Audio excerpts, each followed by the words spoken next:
राष्ट्रीय लोकदल के प्रदेश अध्यक्ष पूर्व एमएलसी रामाशीष राय ने कहा कि किसान जवान की लड़ाई लड़ेगा राष्ट्रीय लोकदल। उत्तर प्रदेश और केंद्र सरकार ने किसानों की आय दोगुनी करने और प्रति वर्ष 2 करोड़ लोगों को रोजगार देने का वायदा किया था, किंतु ना किसान की आय दोगुनी हुई और ना ही नौजवानों को रोजगार मुहैया हो सका। उत्तर प्रदेश में बेरोजगारी और महंगाई से लोग बेहाल हैं, आत्महत्याएं की घटनाएं बढ़ रही हैं, कानून व्यवस्था का हाल नाजुक है। सदस्यता अभियान के बारे में विस्तार से बताते हुए प्रदेश अध्यक्ष रामाशीष राय, पेट्रोल डीजल खाने पीने के दाम आसमान छू रहा है। हाँ, लोगों के बजट बिगड़ गया है, घरेलू महिलाएं परेशान हैं। ये हालत ऐसा देश में पहले कभी नहीं आया था, जो आज परिस्थिति देश में पैदा हो गई है। लोकदल इसका विरोध कर रहा है। मैं प्रदेश अध्यक्ष राष्ट्रीय लोकदल उत्तर प्रदेश रामाशीष राय। आज बरेली आना हुआ, क्या उद्देश्य है, क्या? राष्ट्रीय लोकदल पूरे प्रदेश में सदस्यता अभियान संचालित कर रहा है। उसी के क्रम में यहाँ संगठन और सदस्यता पर विचार करने के लिए, समीक्षा करने के लिए आज बरेली में मेरा दौरा था। इस कमिश्नरी के जो 2-3 ज़िले हैं उनके लोगों को भी बुलाया था।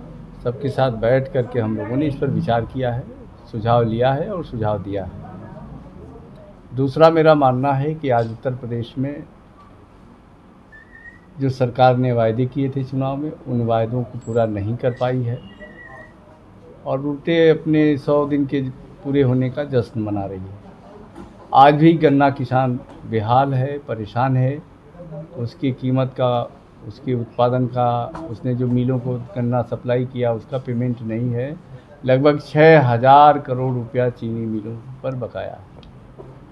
सरकार ने कहा था, चुनाव में वायदा किया था कि 14 दिन के अंदर पेमेंट करेंगे।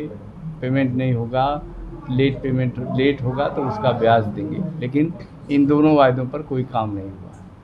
सरकार ने वायदा किया था कि हम नौजवानों को रोज़गार देंगे, लेकिन रोज़गार देने के बजाय आज आउटसोर्सिंग से, ठेके से, अनुबंध के माध्यम से काम लिए जा रहे हैं और ये हमारे देश के नौजवानों के साथ, प्रदेश के नौजवानों के साथ एक भद्दा मजाक है।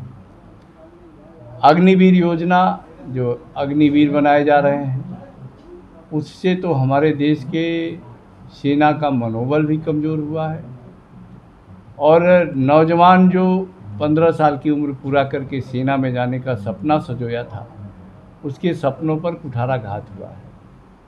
सरकार को इस योजना को वापस लेना चाहिए।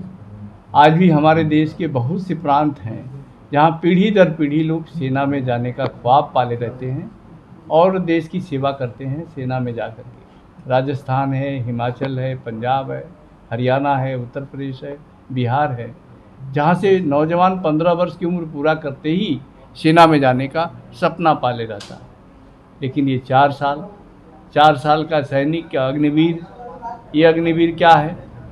ये तो ना सैनिक माने जाएंगे, न उनका कोई रैंक होगा, न कोई पेंशन होगा।